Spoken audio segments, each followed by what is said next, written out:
નમસ્કાર વિદ્યાર્થી મિત્રો, ધોરણ 12 વિષય ગુજરાતી પ્રથમ ભાષા પાઠ નંબર 10 યુધિષ્ઠિર યુદ્ધ વિષાદ, લેખક ઉમાશંકર જોશી નો આજે જોઈએ બીજો ભાગ। તો પ્રથમ ભાગની અંદર આપણે જોઈ ગયા કે જ્યારે દ્રૌપદી કંટાળીને બોલે છે કે દાવા નળથી જ્યારે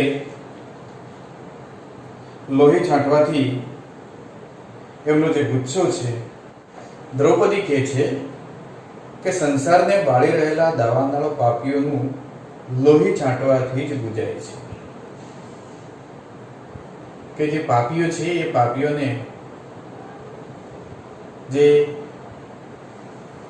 ક્રોધરૂપી અગ્નિ છે એ માત્ર લોહી છાંટવાથી જ બુજાશે, એમને બુજાશે નહીં, એમ દ્રૌપદી કહે છે।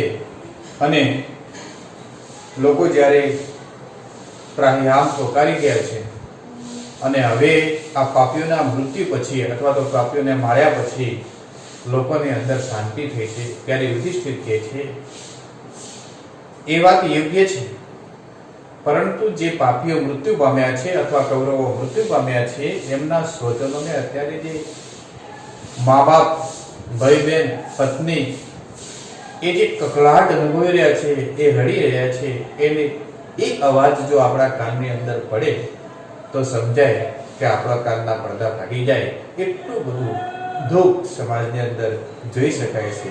એમ યુધિષ્ઠિર દ્રૌપદીને જવાબ આપે છે, ત્યાં સુધી આપણે જોઈએ ત્યારે આગળ ભીમ ન બોલું એમ મનમાં ઘણું એ થાય છે, પણ બોલ્યા વિના રહેવાતું નથી। ભીમ પોતાની જાતને પૂછે છે, કહે છે કે મારે બોલવું ના જોઈએ, પણ અંતે જ્યારે યુધિષ્ઠિર આ જે કકળાટ અથવા તો એના અંદર જે વિષાદ, દુઃખ અનુભવી રહ્યો છે અને જે પાંડવો આગળ, ભાઈઓ આગળ રજૂ કરી રહ્યો છે, ત્યારે ભીમને મનની અંદર એવું થાય છે કે મારે ન બોલવું જોઈએ, છતાં પણ એ બોલી જાય છે। યુધિષ્ઠિર ચોક્કસ બે પહાડ વિના કદી પ્રતિધ્વનિ સંભળાતો નથી, પાપનો પણ બે પક્ષ વગર પડઘો પડતો નથી। આપણાથી કાંઈ નહીં તો બેસી રહેવાનું બન્યું હોત તો એ બસ હતું। ઊભા થઈ સામે માથું ઊંચું કર્યું કે પાપ આપણી સાથે અથડાયું અને ફળગાની પરંપરા ચાલુ થઈ ને એ અવાજોથી આખો સંસાર ગુંગળાઈ રહ્યો છે।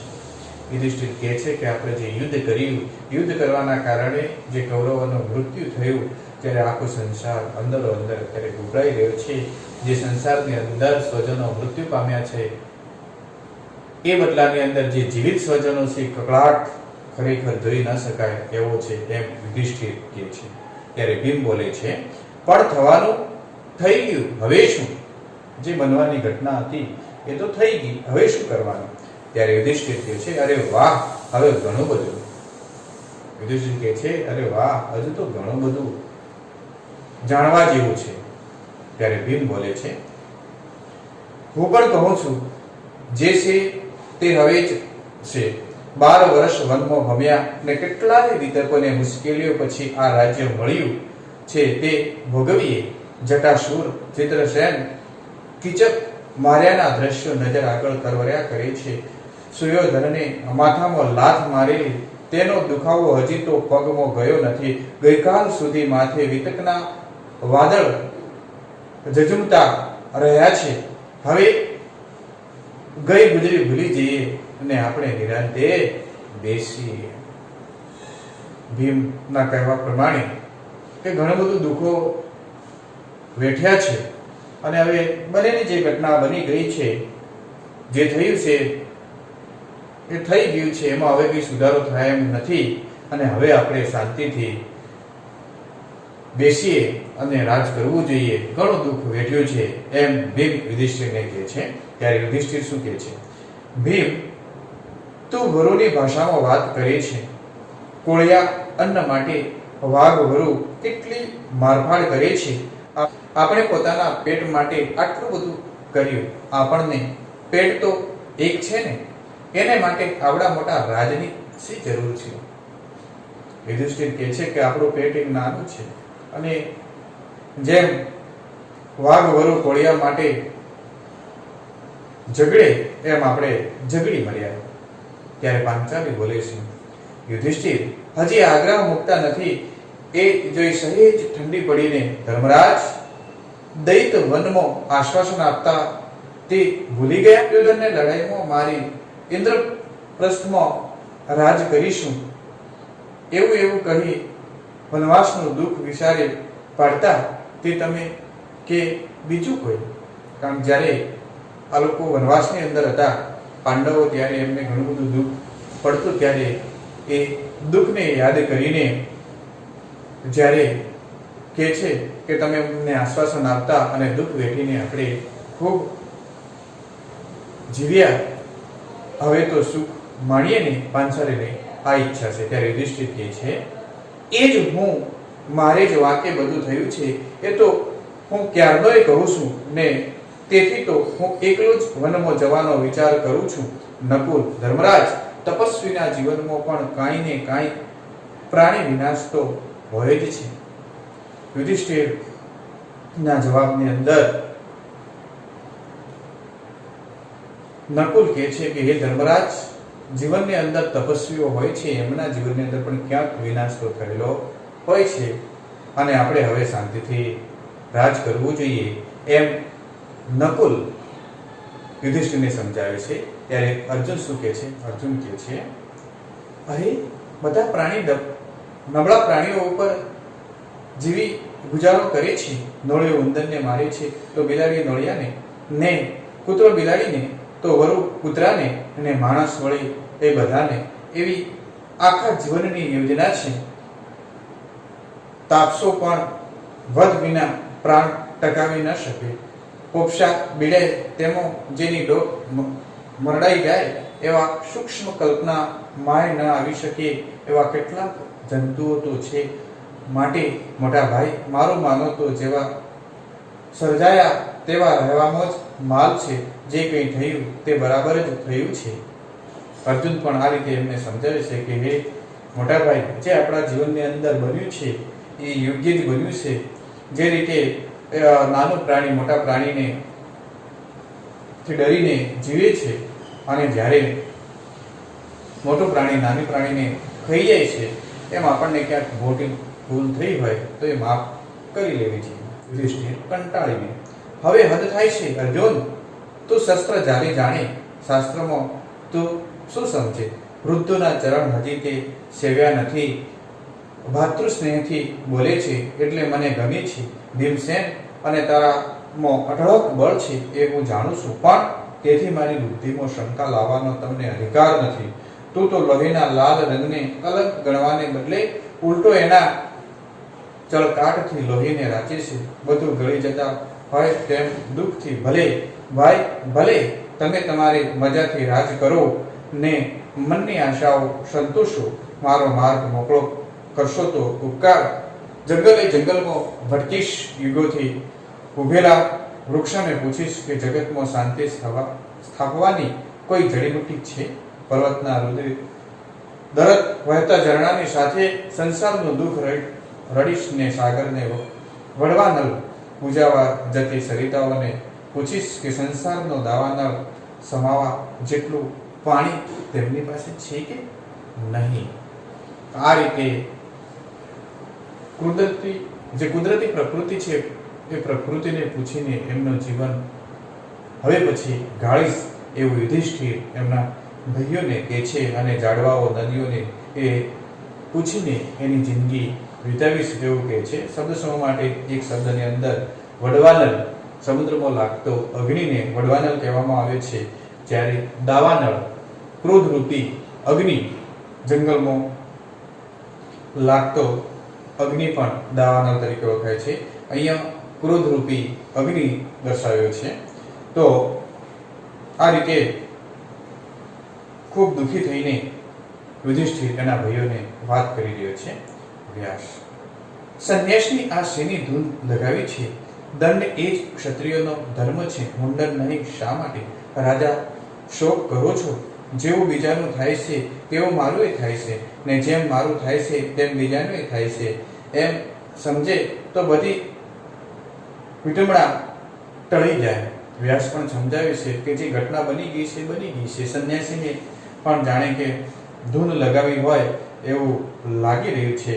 તો હવે આ મુશ્કેલી છે, મુશ્કેલીને દૂર કરવા માટે આપણે જાતે સમજીને દૂર કરવી જોઈએ. યુધિષ્ઠિર બોલી શકતા નથી કશું. ત્યારે ફરી વ્યાસ બોલે છે, પણ રાજા, ક્ષત્રિય શૈયામાં મરે એ તો અધર્મ કહેવાય. કે મોટો રાજા હોય એ પથારીની અંદર મરે તો ખરેખર યોગ્ય નથી.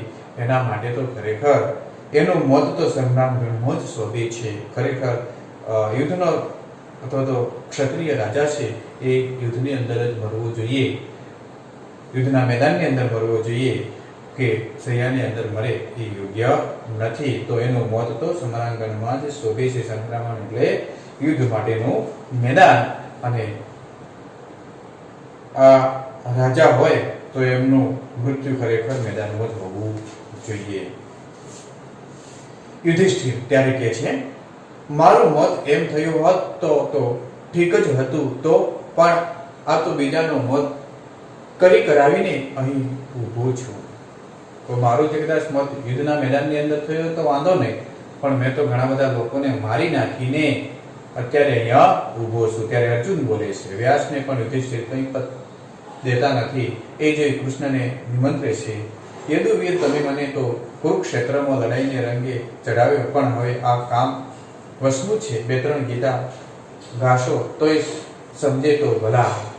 ત્યારે અર્જુન કહે છે કે હવે શ્રી કૃષ્ણને આમંત્રે છે, અને એ ગીતાના પ્રવચન થોડું કરશે તો કદાચ યુધિષ્ઠિર એને એ મૂંઝવણને અથવા તો એના દુઃખને હળવું થશે, એમ અર્જુન કહે છે. યુધિષ્ઠિર: હું જ શ્રી કૃષ્ણને પૂછું છું કે આવડો મોટો સંગ્રામ થયો, પણ એકે વખત પોતે કેમ શસ્ત્ર પકડ્યું નહીં? યુધિષ્ઠિર કહે છે કે હું પણ એ જ કૃષ્ણને પૂછું છું કે આટલું મોટું યુદ્ધ થયું, પણ તમને કશું એક પણ સાધન યુદ્ધ માટે શસ્ત્ર કેમ ના પકડ્યું? ત્યારે શ્રી કૃષ્ણ કહે છે, અરે મારે હાથે ક્યાંય ઓછું થયું છે, પણ એ તો ઠીક, પોતે હવે આ વિવાદમાં ખેંચાય છે એટલે ખસી ગયે નહીં ચાલે એમ સમજી. ધર્મરાજ, તમે જુગારમાં હોશિયાર છો, તો આ જરા મોટી બાજી છે તો એ શું? સમજતા વાર કેમ લગાડો છો?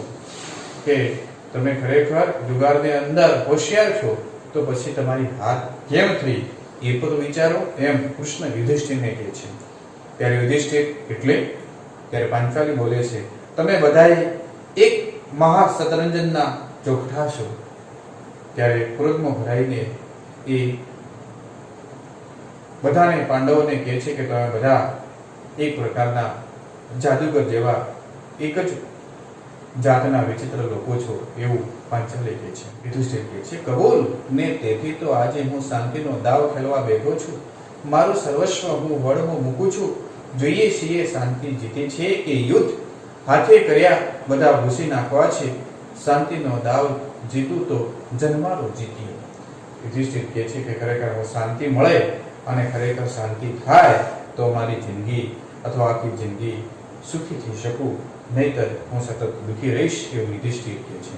પાંચાલી બોલે છે, નિર્દય મર્મ પ્રહાર કે ખૂબ ગભરાઈને બોલે છે, હોડ બકો એમાં આપણને ગણશો નહીં, એક વાર તો ભગવાને લાજ રાખી છે. હોડ એટલે એકબીજાની હરીફાઈ. ફરી હવે એક વાર તો ભગવાને લાજ રાખી છે, અને ફરી આવી કોઈ ઘટના બનશે તો આપણી જિંદગી બરબાદ થઈ જશે, એમ પાંચાલી કહે છે. શ્રી કૃષ્ણ ગંભીર, આ પજવણીનો સમય નથી યુધિષ્ઠિરને. તમે નકામા ખાડ ખાવ છો. એક સ્વપ્ન પસાર થઈ ગયું, તમે તેને પકડી રાખવા માંગો છો. જે ગયા તે પાછા બોલાવાનો તો વિચાર નથી ને? મારું માનો તો કૌરવો મર્યાનો શોક છોડી દો. શ્રી કૃષ્ણ સમજાવે છે કે કૌરવો મૃત્યુ પામે છે. હવે એ જે દુઃખ છે એ દુઃખને તમે ભૂલી જાઓ. જે ઘટના બની ગઈ છે એ બની ગઈ, હવે સુધારો થાય એમ નથી, તો તમે એ ઘટનાને ભૂલી જાઓ, એવું શ્રી કૃષ્ણ યુધિષ્ઠિરને કહે છે. યુધિષ્ઠિર: અરે કોણ મર્યું છે? આ રહ્યો દુર્યોધન, રાતની આંખે જોઈ રહ્યો. મારા એકલા પરનો ક્રોધ જાણે જગત પર ઠાલવા કરતો હોય ને. રણ મેદાનમાં ભલે તેમના પ્રેત પડ્યા હોય, તે બધા પણ આ મારી આગળ જીવતા જાગતા ભરે મારે તે સૌને ભેટવું છે. તેમાં હથિયારો અને બખ્તર પાછળ માનવ હૃદય ધબકે છે, એ હું સ્પષ્ટ જોઉં છું. આપણા હથિયાર સાથે જ અથડાયા, માસની સાથે જ લડ્યું. મારે હવે હૃદયની લડાઈ આદરવી છે. 25 દુનિયાઓ વંટોળીને કૌરવો ક્યાંક ચાલ્યા જશે તો પણ પાછળ જઈશ ને એમની જ મદદથી હું યુદ્ધ સાથે યુદ્ધ કરીશ. આપણાને પોતાના પાપે આખું સંસાર યુદ્ધથી પીડાયા કરશે. ચાલ એ યુદ્ધને, અશાંતિને આપણને મહાત કરીએ. એટલું જ મારે દુર્યોધનને કહેવાની જરૂર રહેશે. એમ તો એ આ રીતે યુધિષ્ઠિર બોલતા અટકી જાય છે અને મારી સામે જ આ કૌરવો છે, એ કૌરવોને હું અત્યારે ભેટીશ અને કૌરવો જ્યાં જશે ત્યાં હું પાછળ જઈશ, એવું યુધિષ્ઠિર શ્રી કૃષ્ણને કહે છે. ત્યારે શ્રી કૃષ્ણ કહે છે રોકીને, અત્યારે અહીં જ હવે ન વિધાનના બીજ નાખો તો ઘણું છે. અત્યારથી ચાલુ કરી દો તો આપણા માટે ઘણું છે, એમ શ્રી કૃષ્ણ કહે છે. ત્યારે યુધિષ્ઠિર કહે છે, મહાવિનાશના ખાતરમાં બીજું શું ઉગવાનું હતું? લોહી પીને ઉછરેલા છોડ અમૃત ફળ ઓછા આપવાના હતા. લોહી અને આંસુના ઝાપટાથી માનવતાની સંસ્કૃતિનો ભાગ બગડી જશે. ઉલટો, કારણ કે હવે લોહી રેડીને વૃક્ષને મીઠા ફળ મેળવી શકાય એ તો અશક્ય છે. આ રીતે જે ઘટના ખરાબ બની ગઈ છે હવે ફરી સુધરી શકશે નહીં, એમ યુધિષ્ઠિર શ્રી કૃષ્ણને કહે છે. ત્યારે શ્રી કૃષ્ણ શું કહે છે કે ધર્મરાજ, તમે શાંતિ થાઓ. ભૂતકાળ વિચારો તમારી આગળ કાપે છે. દયા કરો. ભવિષ્ય અવનવી આશાએ સ્મિતપૂર્વક તમારી તરફ આવી રહ્યો છે, એને નિરાશ ન કરો. એ કહે છે શ્રી કૃષ્ણ કે હે ધર્મરાજ, જે ઘટના બની ગઈ છે તમે યાદ કરીને ખોટા દુઃખી નહીં થાઓ. યુધિષ્ઠિર હાય નિરાશા ખૂબ દુઃખી થઈને કહે છે કે ખરેખર આ ખૂબ ઘટના ખરાબ બની ગઈ છે. ત્યારે શ્રી કૃષ્ણ શું કહે છે જુઓ, તો સૃષ્ટિ ક્રમમાં આ યુદ્ધ વૃથા આવ્યું છે, એમ બ્રહ્માની પણ ભૂલ થવા સંભવ છે ખરો? ત્યારે યુધિષ્ઠિર કહે છે, ફરીથી માનવતા આવા તાંડવ ન જોવા પામે એ જ આ યુદ્ધનો જગતના વિકાસ ક્રમનો હેતુ હોઈ શકે. શ્રી કૃષ્ણ જુઓ ને, અત્યારે જ સુંદર નવું ચણતર અબાધિત રચી શકાય. બધા અજાણી ઝાંખરા દૂર થયા છે. યુદ્ધ દ્વારા માનવતાએ પોતાનો કચરો ફેંકી દીધો છે. તે શ્રી કૃષ્ણ સમજાવે છે કે ખરેખર ખોટા લોકો તો એને ખરેખર નાશ થયો છે અને આ યોગ્ય જ છે. જાડી ઝાંખરા એ મૃત્યુ પામ્યા છે, જેથી જે કંઈ હવે સંસાર સારો રહ્યો છે એનાથી સારો વિકાસ થશે. કચરો તોય એકવાર સર્જનહારની અંગુલીનો સ્પર્શ થયો છે. પરમેશ્વરની ભૂલ સુધારવાનું માણસ માથે લે. પરમ પિતાનો આશીર્વાદ દેતો મીઠો હાથ એના ઉપર એકવાર ન હશે એટલી વાત જ શું એને પૂજવા માટે પૂરતી નથી. એ પિતાની નજરે સૌ સરખા છે. રાત્રિના તારણા સામે હસવાનો અધિકાર નથી. રાત્રિના જે તારા છે એ તારાઓને હસવાનો કોઈ અધિકાર નથી. જે ઘટના બની ગઈ છે એ બની ગઈ, હવે કંઈ સુધારવાનું નથી. પણ યુધિષ્ઠિર કહે છે કે પરમેશ્વરની જે ભૂલ થઈ હવે સારું થયું, જે થયું એ થયું અને ખરેખર એ પૂજવા લાયક છે કે પૂજવા લાયક નથી એ જ મને દીધા છે, એમ યુધિષ્ઠિર જણાવે છે. ત્યારે અર્જુન શું કહે છે, અર્જુન પણ હવે આ પ્રજાને આવી દશામાં મૂકીને તમે છૂટા થઈ ઉચિત ગણો છો? યુધિષ્ઠિર હા, પ્રજાનો સેવક બનીશ, ચાકર થઈને રહીશ, પણ સિંહાસન ઉપરથી સેવા નહીં કરું. ભીખુ થઈને રખડીશ ને મારા પાપ પૂરેપૂરું ભાન આપીશ. મેં જે મારાથી હાથે ખોટું થઈ ગયું છે એને પૂરેપૂરું હું ભાન રાખીશ. કેટલાઓએ પોતાના વહાલા ગુમાવ્યા તે કરુણ વિલાપો આ કાને સાંભળીશ. મારે એકને કાજે રે સુત વિયોગે આજે રે માડી કંઈક જુદી મરે છે કે મારા એક જ વ્યક્તિના લીધે, મારી જ ભૂલના લીધે આ સંસાર આખો કકળાટ કરી રહ્યો છે, એ ખરેખર સારું નથી એમ યુધિષ્ઠિર કહે છે. યુધિષ્ઠિર અત્યંત ભાવાવેશમાં આવતા ઢળી પડી છે. વ્યાસ સફાળા ઉઠીને કમંડળમાંથી પાણી છાંટે છે અને વિવાકળા બનીને પાંચાલી અર્જુન ભીમ વગેરે કંઈક લાવે છે. ભીમ વ્યથાથી, પાપી તો હું જ હતો, ઝેરનું પૂતળું અર્જુન, મને મારા ગાંડીવનું અભિમાન હતું, ગુમાનમાં હું શકણો ન રહ્યો. પાંચાલી કહેશે, વિલાઈને મારા જ પાપ પ્રગટ્યા છે, યુદ્ધ માટે તો હું જ કુદાકુદ કરતી હતી. સહદેવથી માત્ર હેરારીકીનો એક અવાજ કરી જવાય છે, નકુલ આ શું છે બધું? શ્રી કૃષ્ણ એક રીતે તો યુધિષ્ઠિરનું કહેવું, અને આ રીતે પડદો પડે છે. એક વિચારમાંથી આ મહાભારતનો પ્રસંગ લઈને સુંદર રીતે ઉમાશંકર જોશી આજે યુધિષ્ઠિરનો જે ખૂબ દુઃખી ઘટના, યુદ્ધ થયા પછી જે મનની અંદર લાગણી થઈ છે, એ લાગણી આ પાઠની અંદર સુંદર રીતે વર્ણવી છે. અસ્તુ.